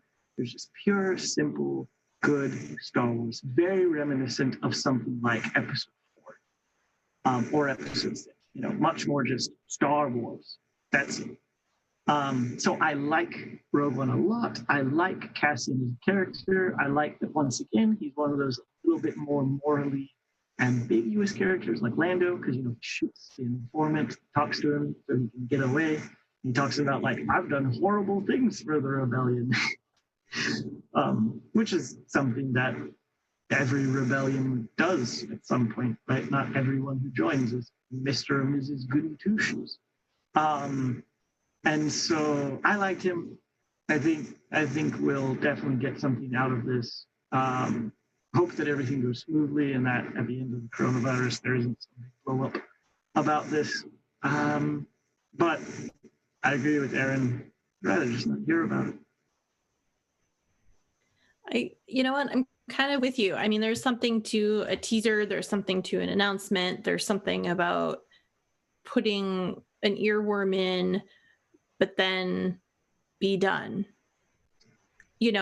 Give me, my 10-second trailer. If you want to give me then the full trailer later, fine. But I don't need all of these other little pieces. I think we can all agree on that. So excellent. But now I think it's time to answer a question that we've all been wondering since the very beginning of time. Oh. Thankfully, CBR.com has answered it for us. The meaning behind Finn's stormtrooper name has been revealed. JD's face is in his hands. He is in full, oh God, why mode. So, our beloved John Boyega joined the galaxy as the plucky FN 2187, but soon ditched this name thanks to his bromance with Poe, who decided to call him Finn, which is probably one of my favorite parts of The Force Awakens, is that fun little interchange together. But we really need the meaning behind his name, because I know people are not sleeping because they don't know. So I don't know. I'm just making up crap to make it more exciting. So Star Wars Twitter, the official Star Wars Twitter, has confirmed that FN 2187 is a reference to both Star Wars A New Hope and a short film that inspired George Lucas's entire saga. The number 2187 is the detention block Princess Leia was imprisoned in on the Death Star in A New Hope. This in itself is a nod to 21-87, which was a National Film Board of Canada short that was Lucas's original influence for Star Wars. Man, wow. what great Prometheus, what great fire of knowledge the Star Wars Twitter continues to bring us. This is the first time I'm hearing of is it. Anyone else getting J.K. Rowling vibes here? Like you come back writing significance into little elements of the story. Yeah, like you come back 5 years after the fact and say, look at how deep and complex and interesting our film was. Like they're kind of like the Lando thing, stuffing all this extra content in between Solo and Episode 5. It really feels like Disney is constantly trying to stuff meaning and stuff coolness Look at how much attention to detail we paid attention to, and just cover up their crappy sequel trilogy, writing wise. It really feels like that. Regardless of if this was a nod, because we have to remember that these different media sites get info like this wrong all the time, right? So regardless of if this was a nod that Lucas was making, it was obviously just a private nod to himself, right? Or, and not really to anyone, because it's never said in the movie. And it's not brought up at any point that the audience is aware of. And the fact that, even if some plucky nerd at Disney, when they were helping write the episode 7 script, decided to make Finn's number the same as the cell block, obviously nobody at Disney realized the connection, because for a fact they would have been spouting this in our face long before this. This seems like a series of coincidences that maybe George in episode 4 knew about, and maybe two other people knew about, but not something super important, not something I want to read a whole article about, and definitely not something that proves that Disney pays attention or is creative.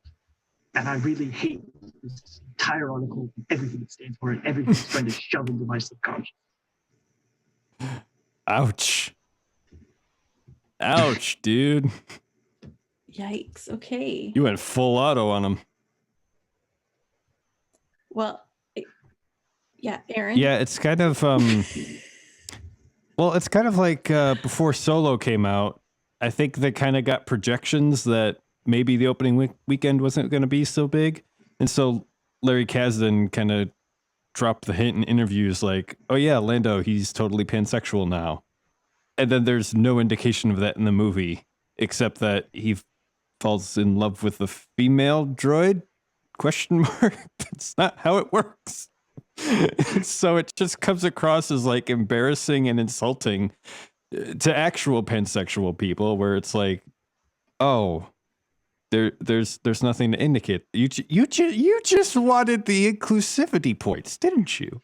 And so that's kind of how this feels, where it's like they want to have the sequel trilogy feel as cohesive and as well written as the original trilogy, and so they'll like tie back references to it, and it's like, no, you don't get to do that.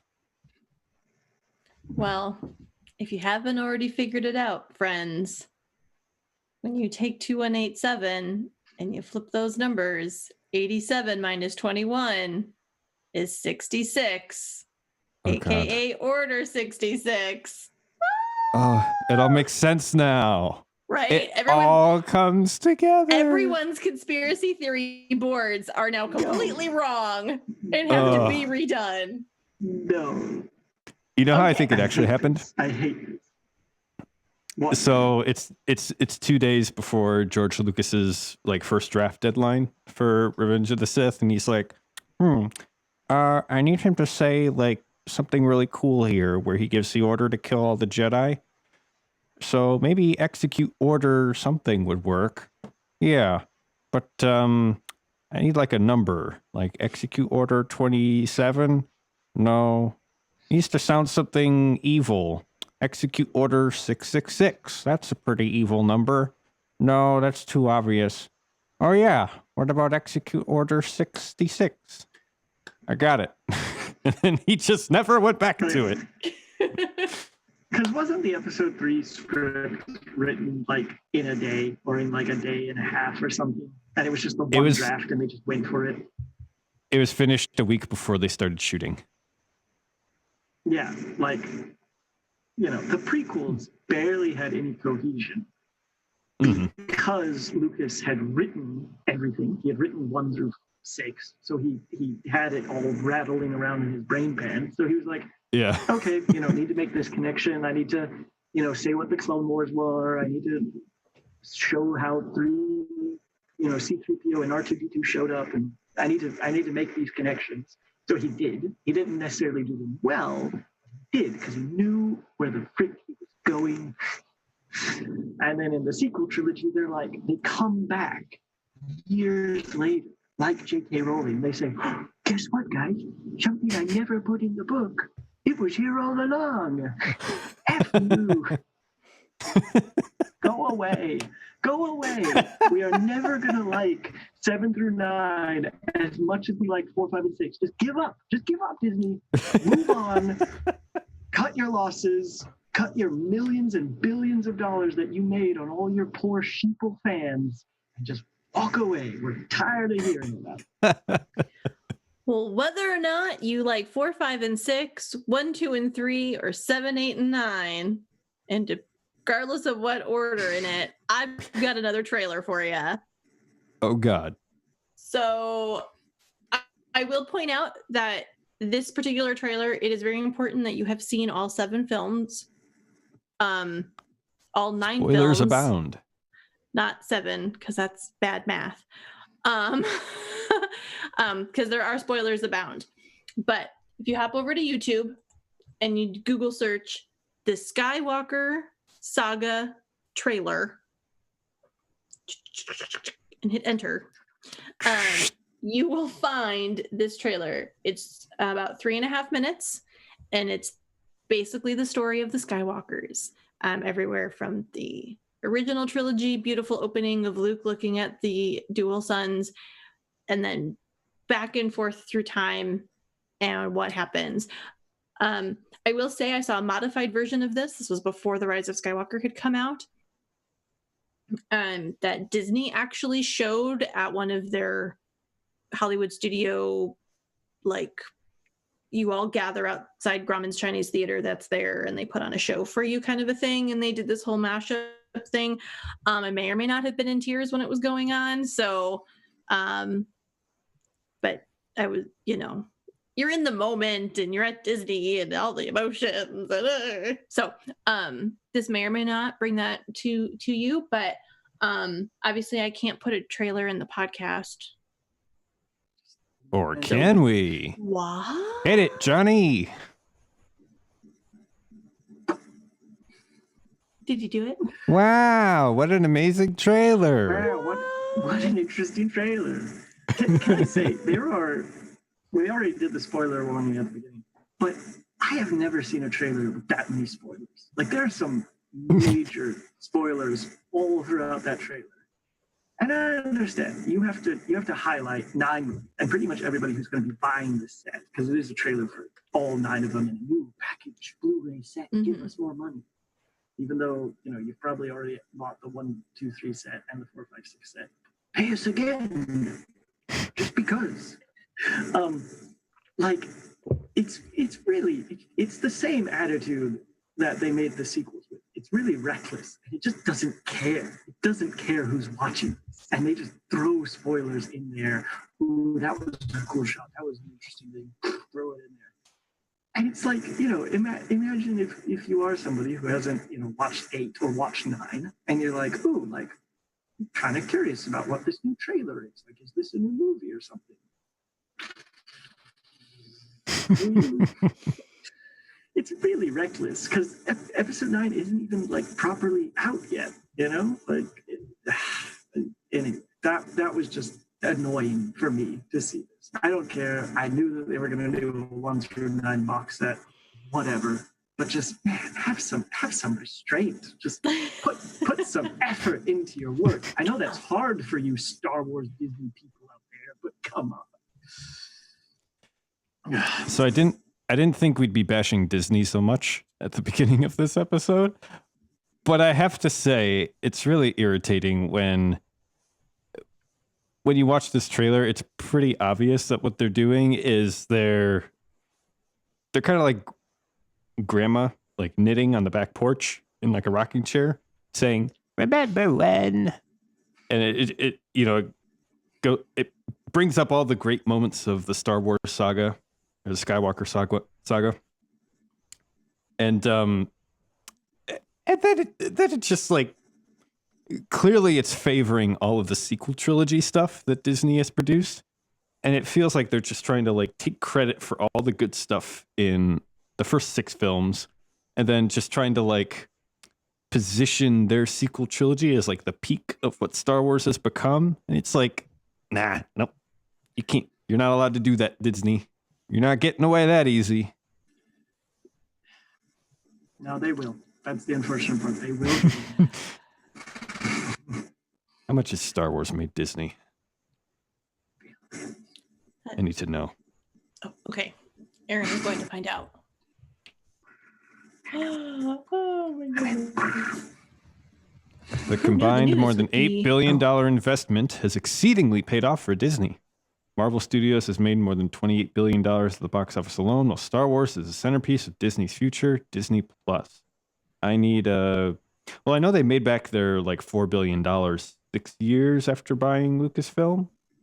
I need answers though. I need answers. I must know. You have any closing thoughts or ideas on this trailer, Heather? I don't know. Maybe I'm too soft. Maybe I'm just too much of a goody, but I do feel like Disney. I don't think Disney's dumb. I think they're smart. I think they know what they're doing. I shouldn't be surprised that this is how this all is going down. I think for Star Wars fans, whether you're new, you're old, you like it for reasons that other people don't, or vice versa, or what have you, I think it is one larger story. And overall, I think it's really good. And I've said this in past episodes, and I'll continue to say it. If you look at anything long enough, you can nitpick everything out of everything. If you just need something uplifting for your day, then watch the films and move on with your life. And that does include the prequels. Because again, there's good spots in the prequels.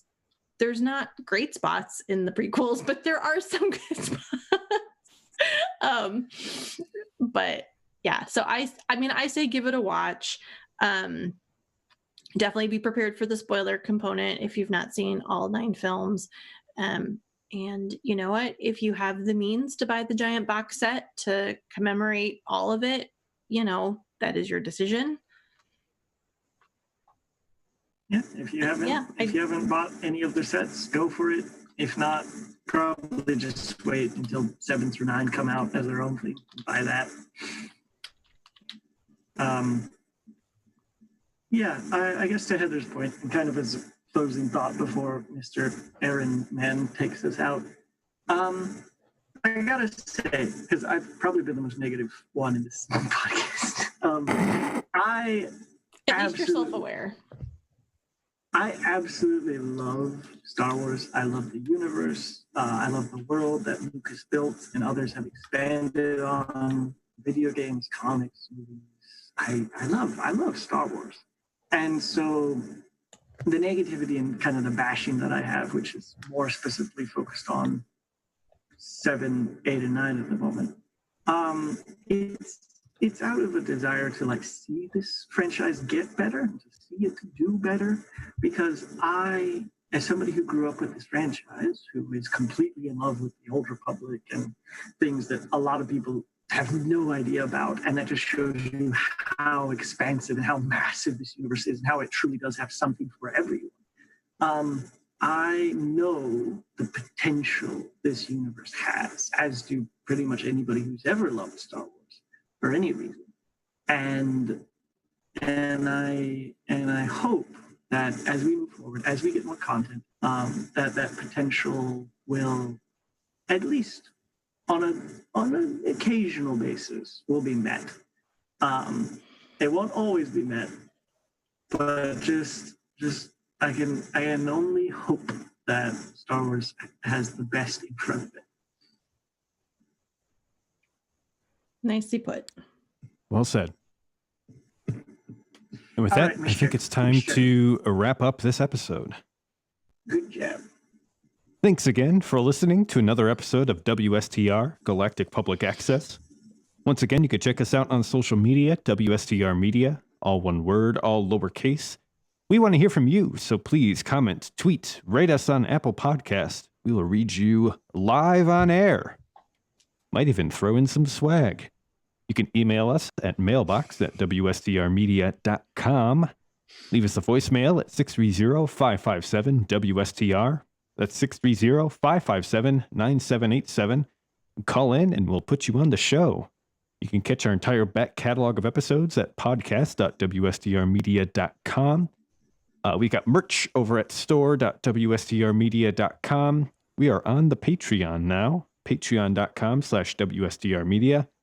Next week, episode 168, we got a fellow podcaster, the University of Coruscant podcast, James McDonald, otherwise known as Dr. Sonny Ravencourt.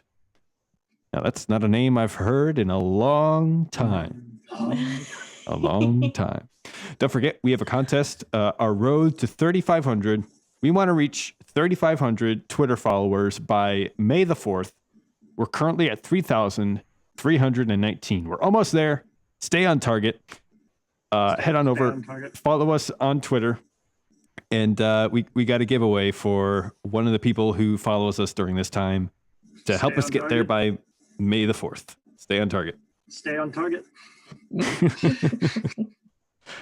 Now, there's only one way to end this episode.